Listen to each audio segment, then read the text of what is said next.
Assalamualaikum Sobat Football United, ringan amatiran ala gue baru kembali dari Molinho, review Manchester United menghadapi Wolverhampton. Ini menurut gue secara ringan amatiran dari permainan, dari semangat juang, apalagi dari hasil, ini tidak bisa diterima. Kenapa? Wolverhampton, tim yang sedang berada di posisi degradasi, bukan merupakan tim besar di kompetisi Liga Inggris menurut ukuran klub, sejarah pencapaian selama mereka ada berbanding sangat jauh dengan Manchester United. Tapi tadi di atas lapangan Manchester United menurut gue betul-betul menunjukkan bahwa mereka sekarang dalam situasi yang sangat rendah. Di babak pertama Manchester United menguasai possession, mereka menguasai lebih baik menguasai bola. Mereka menciptakan beberapa peluang, terutama kalau dilihat tadi mungkin sekitar 30 menit. Tapi lagi-lagi apa yang menjadi kelemahan yaitu adalah penyelesaian ya. Bagaimana mereka ini tidak memiliki kualitas di sepertiga akhir. Mereka tidak memiliki nyali. Sering sekali solusinya adalah bola ditarik lagi ke belakang. Tidak ada keberanian menurut gua. Sempat tadi kalau tidak salah ada shooting yang dilakukan oleh Diogo Dalot. Sebenarnya hal itu bagus dan sebenarnya itulah yang harus dilakukan oleh Manchester United. Mereka harus mencoba untuk berani. Kadang mungkin harus spekulasi, tidak selalu cari aman. Iya, mereka mungkin ingin menjaga bola tidak lepas. Tapi tampil terlalu aman, kesannya tanpa nyali, ujungnya membosankan dan tidak menghasilkan. Di akhir-akhir babak pertama justru Wolves yang balik mengancam. Nah, di awal babak kedua ada menurut gua situasi mungkin kata yang bisa menggambarkan proses terjadinya kartu merah dari Bruno. Menurut gue kebodohan. Bruno Fernandes adalah seorang kapten. Dia sudah mendapatkan kartu kuning di babak pertama. Di awal babak kedua, baru sekitar 1-2 menit, dia melakukan foul yang menurut gue nggak penting. Beresiko dan akhirnya berbuah kartu merah.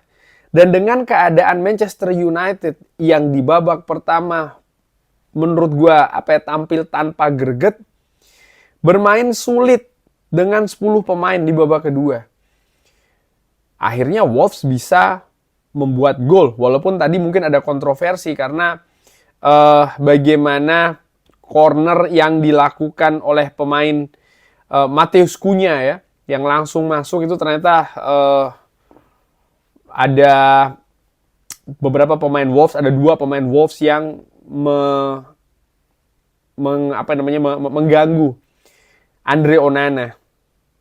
Mungkin itu bisa dijadikan perdebatan apakah Andre Onana harusnya dianggap itu foul atau tidak. Tapi yang gua perhatikan adalah di mana pemain belakang Manchester United lainnya. Bagaimana mungkin bisa ada pemain lawan yang bahkan lebih dari satu, ada 2 pemain yang bisa mengganggu langsung penjaga gawangnya. Di mana koordinasinya? Ini menurut gue sangat memalukan. Yes, ada kesalahan dari Andre Onana. Iya, ada perdebatan apakah itu pelanggaran atau tidak. Tapi gue juga melihat dari keseluruhan. Attitude pemain di atas lapangan. Dan yang mengejutkan menurut gue juga adalah strategi ya dari Amorim. Gue melihat tadi di babak pertama, Kobbie Mainoo di beberapa pertandingan terakhir tampil kurang bagus. Intinya seperti itu, kurang bagus. Yes, dia baru kembali dari cedera. Iya, dia masih pemain muda. Iya, dia butuh adaptasi. Tapi menurut gue, dia belum siap untuk ditampilkan sebagai starter. Dengan beban, dengan tekanan, apalagi dengan keadaan saat ini yang sedang tidak bagus Manchester United. Seakan-akan justru tidak diprotek menurut gue, tidak dilindungi pemain muda ini. Dan betul saja sih menurut gue secara ringan amatiran dari apa yang gue lihat, mungkin gue subjektif, tapi apa yang gue lihat di babak pertama dan juga di bagian babak kedua, dia tidak memiliki fungsi yang optimal di lapangan tengah. Ada banyak pemain menurut gue yang tampil tidak pada kapasitas yang seharusnya. Bruno Fernandes tampil sangat-sangat buruk. Andre Onana pun juga demikian. Hampir semua pemain menurut gue ya bermain buruk.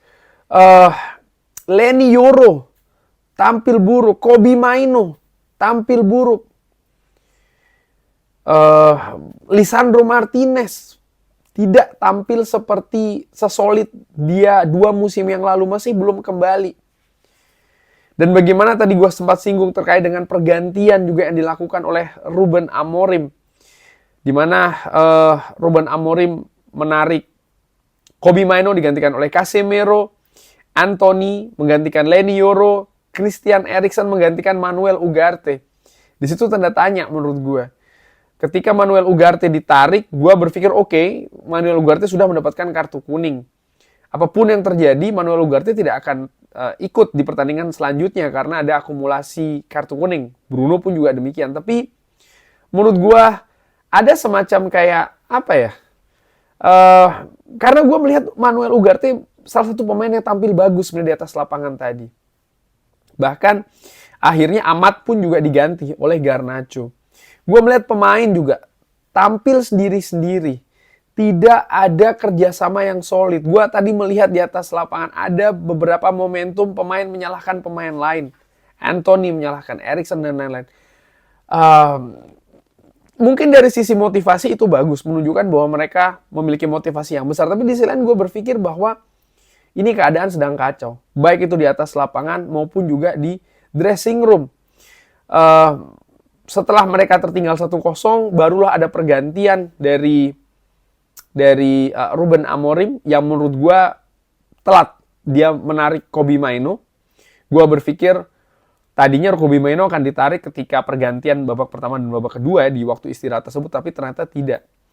Ada beberapa momentum yang Manchester United berusaha ingin cari untuk menyamakan kedudukan walaupun mereka bermain dengan 10 pemain. Dan juga menurut gue ya, kesannya juga agak pragmatis bagaimana cara mereka bermain. Tapi lagi-lagi kualitas di sepertiga akhir tidak tampak. Dan tanpa kualitas itu sulit untuk bisa menciptakan momentum atau peluang. Dan ujungnya justru Manchester United kebobolan lagi gawangnya di injury time. Dan 2-0 ini gimana ya? Ini menunjukkan betul bahwa Manchester United berada pada titik rendah. Di periode sebelumnya dengan Erik ten Hag di musim lalu, ya Manchester United berada pada situasi yang tidak bagus, tapi tidak seperti ini. Apakah hal ini lebih buruk daripada periode sebelumnya atau lebih bagus? Gua nggak mau melihat seperti itu. Gua mau melihat memang semua ada prosesnya masing-masing. Dan memang musim ini segala pengharapan apapun dari Manchester United yang tinggi-tinggi nampaknya itu harus direm dulu. Capek, iya. Tidak menyenangkan, iya. Memalukan pun juga, iya. Situasi saat ini mungkin gua sebagai fans Manchester United melihat bagaimana hasil dari pertandingan, dan bukan cuma hasil tapi bagaimana attitude pemain di atas lapangan. Itu sih kurang lebih dari preview menghadapi Wolves. Hal yang benar-benar sangat kacau dan memalukan. Kurang lebih seperti itu. Bagaimana menurut Sobat FUTBOL United? Seperti biasa silahkan drop di kolom komen. Terima kasih sudah menyaksikan. Jangan lupa like, sholat, dan juga subscribe. Wassalamualaikum warahmatullahi wabarakatuh. Thank you.